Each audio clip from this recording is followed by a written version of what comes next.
Dans le but de donner aux Maliens son honneur, sa dignité et de réhabiliter nos héros nationaux, le chef du gouvernement, le général Abdoulaye Meiga, a présidé ce mardi 24 décembre 2024 à la désormais place de la Confédération des États du Sahel AES, la cérémonie de baptême des voix, place et établissement public dans le district de Bamako. Cet événement incarne une volonté ferme et résolue de réhabiliter notre histoire, de magnifier nos héros et héroïnes et de renforcer nos valeurs et notre identité nationale.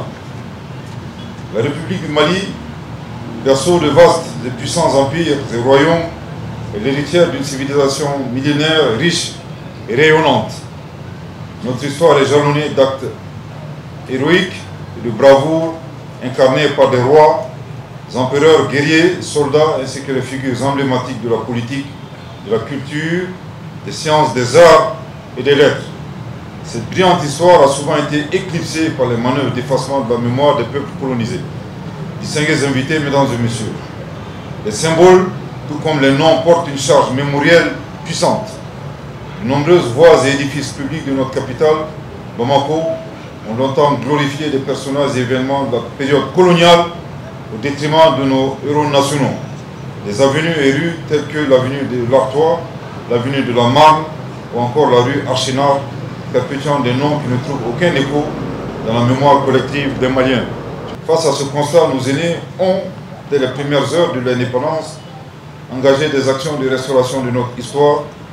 Sur leur impulsion, les monuments et institutions coloniales ont été rebaptisés à l'image du lycée Terrasson de Fougères, devenu le lycée Askia Mohamed, ou encore le stade Bouvier, renommé stade Mamadou Konaté. Cependant, force est de reconnaître que d'innombrables figures illustres demeurent encore enfouies dans les méandres de notre mémoire collective. Les questions mémorielles jouent un rôle crucial dans la formation citoyenne, car une nation qui oublie ses héros se prive de repères essentiels pour se construire et se développer.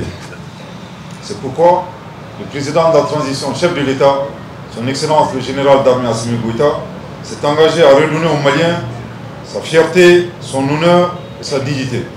Les assises nationales de la refondation tenues en décembre 2021 ont également réaffirmé cette ambition en recommandant la réhabilitation de nos héros nationaux. Distingués invités, mesdames et messieurs, l'initiative que nous célébrons aujourd'hui s'inscrit dans la dynamique du décret du 13 décembre 2024 portant dénomination des voies, places et établissements publics dans le district de Bamako. Ce décret que nous célébrons confère ainsi à des voies, places et établissements publics du district de Bamako des noms de personnalités et références nationales, africaines, panafricaines, voire universelles. Ce processus a été construit avec une approche inclusive et participative. Une mention spéciale doit être adressée au ministère en charge de la culture qui a dirigé avec diligence et expertise ce processus à travers la Commission nationale de baptême des lieux publics. Cette commission, appuyée par des historiens, chercheurs, représentants de la société civile, les familles fondatrices de Bamako, les communicateurs traditionnels, a veillé à ce que chaque dénomination reflète l'héritage culturel, politique et scientifique de notre pays. Il convient également de préciser que dans un souci de justice et d'impartialité, aucune figure vivante n'a été retenue dans ce premier décret. Cette démarche vise à éviter toute tentation de culte de la personnalité et à garantir une reconnaissance historique fondée sur des faits avérés. Excellent Monsieur le Premier ministre, ministre de l'administration territoriale et de la décentralisation, chef du gouvernement.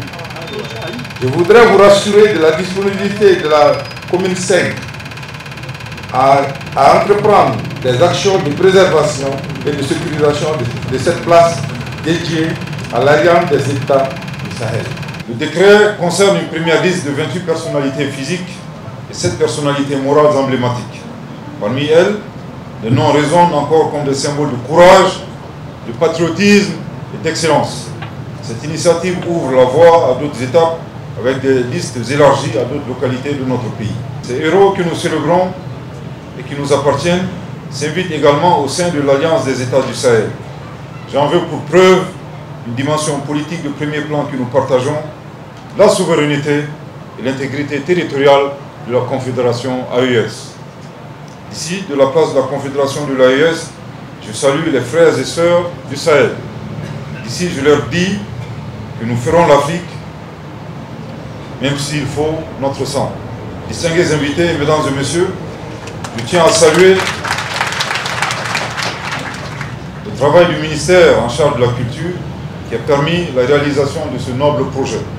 Je rends hommage à toutes les parties prenantes qui, par leur expertise et leur dévouement, ont contribué à ce processus.